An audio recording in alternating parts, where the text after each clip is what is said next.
மாணவர்களே வணக்கத்துடன் bright PSK physics third யூனிட்ல 3 மார்க் பத்தி டிஸ்கஸ் பண்ணிட்டு இருக்கோம். இன்னைக்கு today discuss about the class. இன்னைக்கு எதை பத்தி டிஸ்கஸ் பண்ண போறோம் அப்படின்னா மேக்னெட்டிக் ஃபீல்ட் லைன்ஸ், காந்தப்புல கூடுகளின் பண்புகள். Very very important 3 mark. Batch 1 question number 2. ஏற்கனவே லாஸ்ட் கிளாஸ்ல ஒரு ஜென்ரலாக ஒரு 3 மார்க் பார்த்தோம். அதில் 2 மார்க்ஸ்லாம் வரும் அப்படின்னு நான் சொல்லியிருந்தேன்.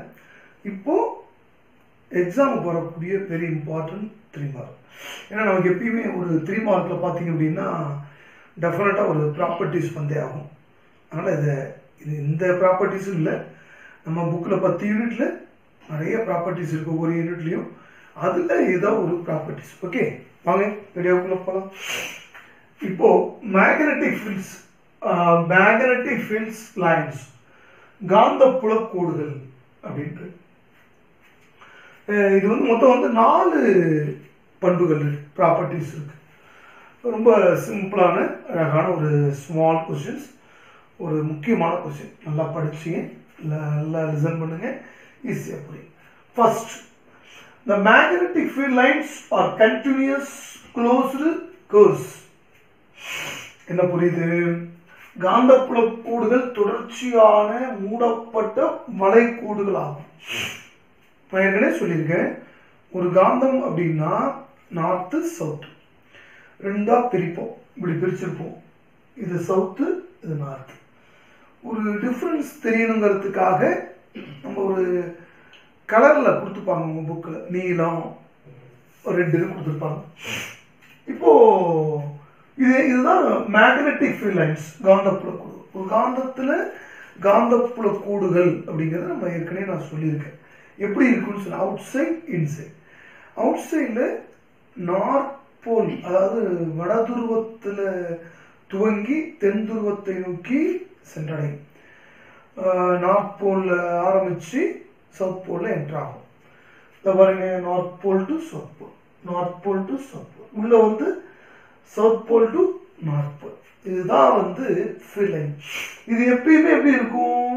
தொடர்ச்சியான, இங்க பாருங்க, மூடப்பட்ட வளைகோடுகள். இதான் ஞாபகம் வச்சு முதல் ப்ராப்பர்ட்டிஸ்க்கான எக்ஸ்பிளைன். அவுட் சைடா இருந்தா north pole to south pole, இன்சைடா இருந்தா south pole to north pole. Second one, the direction of magnetic field at any point on the curve is known by drawing tangent to the magnetic lines of force at that point. என்ன புரியுது பாருங்க? மூடப்பட்ட வளைகோட்டின் எந்த ஒரு புள்ளியிலும் உள்ள காந்தப்புலத்தின் திசையை அப்புள்ளியில் காந்தப்புல கோடுகளுக்கு வரையப்படும் தொடுகோட்டின் திசையிலிருந்து அறியலாம். ஆமா, இதுதானே, இது ஒரு தொடுகோடு தானே. பாருங்க, இப்ப இந்த காந்தப்புல கோடுகளை நான் என்ன பண்றேன்? North pole to south pole இருக்கா, இதை ஒரு தொடுகோட்டின் மூலம் அறிகிறேன். அவன் என்ன கொடுத்துருக்கான் பாருங்க, எந்த ஒரு புள்ளியிலும் any point on is curve is known by drawing tangent. அவன் என்ன கேட்டிருக்கான் பாருங்க, காந்தப்புலத்தின் திசை அப்புள்ளியிலும் காந்தப்புல கோடு வரையப்படும் தொடுகோடு. இப்ப இங்க ஒரு புள்ளி எடுத்துக்கிறேன், இங்க ஒரு புள்ளி, அங்க ஒரு புள்ளியை நான் வச்சேன்னா இப்படி ஒரு தொடுகோடு. அப்ப அதனுடைய டைரக்ஷன் பாருங்க, இப்படி. ஓகே, அதை இந்த இடத்துல ஒரு புள்ளி வச்சோன்னா அது இப்படி. அதை இங்க வச்சோம் அப்படின்னா இப்படி. ஓகே, அப்ப இதுதான் டான்ஜென்ட். பாருங்க, the drawing tangent to the magnetic lines of force at that point.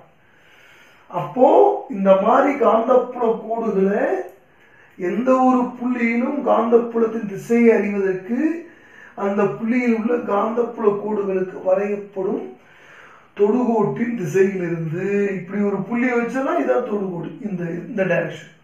இங்க வச்சோம்னா இப்படி, அதை இங்க வச்சோம்னா இப்படி. ஓகே, இதான் தொடுகோட்டின் திசையிலிருந்து அறியலாம். Tangents.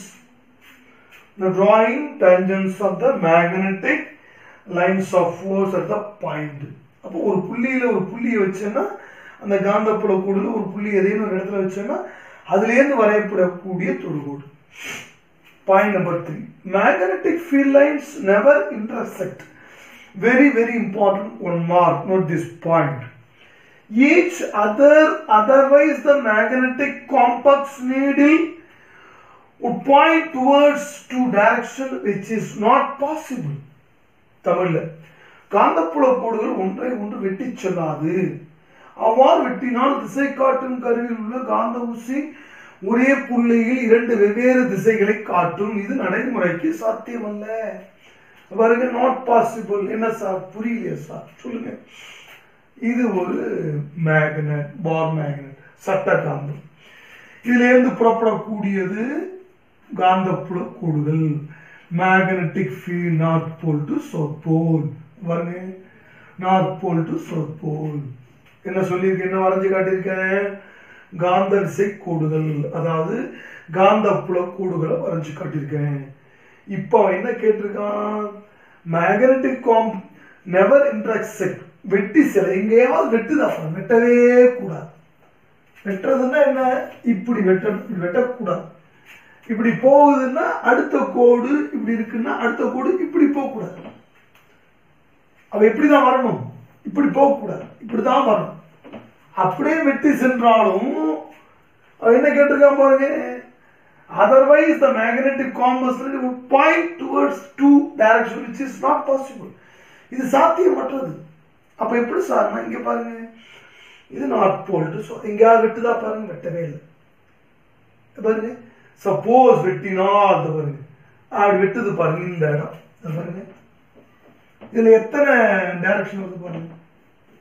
இந்த மாதிரி வருவதற்கு வாய்ப்பே இல்லை. Not possible. நல்லா நோட் பண்ணுங்க.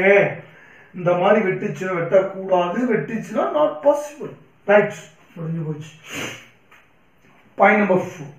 The degree of closeness of the magnetic field lines, the directional, the relative strength of the magnetic field. The magnetic field strong where magnetic lines, the magnetic field is strong where magnetic field lines crowd, and weak where magnetic field lines thin out. புரிஞ்சுது sir? காந்தப்புலத்தின் வலிமைக்கு தக்கவாறு காந்தப்புல கோடுகள். வலிமைனா strength. Strength அதிகமா இருந்ததுன்னா magnetic field lines க்ளோஸ்டா, நெருக்கமா இருக்கும். ஸ்ட்ரென்த் கம்மியா இருந்ததுன்னா காந்தப்புல கோடுகள், அதாவது மேக்னெட்டிக் ஃபீல்ட் லைன்ஸ் இடைவெளி விட்டு, கேப் விட்டு இருக்கும். இதுதான் இந்த பாயிண்ட். இங்க பாருங்க, ஓகேவா? பாருங்க, இங்க காட்டியிருக்கேன் பாருங்க. இங்க எப்படி இருக்கு பாருங்க, இங்க எப்படி இருக்கு பாருங்க, காந்தப்புல கோடு நெருக்கமா இருக்கு. அதே இங்க எப்படி இருக்கு பாருங்க, காந்தப்புல கோடுகள் சைட்ல பாருங்க கேப் விட்டு இருக்கு. அப்ப இங்கெல்லாம் நெருக்கமா இருக்கு. இதான் போல் ஸ்ட்ரென்த், முனை வலிமைன்னு. இங்கெல்லாம் எப்படி இருக்கு பாருங்க, சைட்ல காந்தப்புல கோடுகள் இடைவெளி விட்டு இருக்கு. முக்கியமான 3 மார்க்கு. சிம்பிளா உனக்கு அங்கங்க டயக்ராம் போட்டு உனக்கு தெளிவா நான் கட்டியிருக்கேன். அழகா படிங்க. ரைட்டா? ஒரே விஷயம், சுறுசுறுப்பானவன், சோம்பேறி, வெற்றியாளர். மூணுத்துக்கு என்ன வித்தியாசம் அப்படின்னா, சோம்பேறிங்கிறவன் நேற்று செய்ய வேண்டியதை இன்னைக்கு செய்யறவன். சுறுசுறுப்பானவங்கிற இன்னைக்கு செய்யறத இன்னைக்கே செய்வான், சுறுசுறுப்பா இருக்கிறவன். வெற்றியாளர் அப்படிங்கிறவரு நாளைக்கு நடக்க வேண்டிய விஷயத்தை இன்னைக்கே ஆராயலாம். அப்ப இது 3 பேர்ல நீங்க யார் அப்படின்னு நீ முடிவு பண்ணிக்க. எக்ஸாம் வருது, அதுக்கு தகுந்த மாதிரி நீங்க முடிவு பண்ணிங்க. படிங்க, படிச்சுக்கிட்டே இருங்க. இந்த வீடியோ உங்களுக்கு பிடிச்சிருந்து அப்படின்னா உங்களுடைய ஃப்ரெண்ட்ஸுக்கு ஷேர் பண்ணுங்க. அவங்களும் வெற்றியாளராகட்டும். நன்றி, வணக்கம் மாணவர்களே.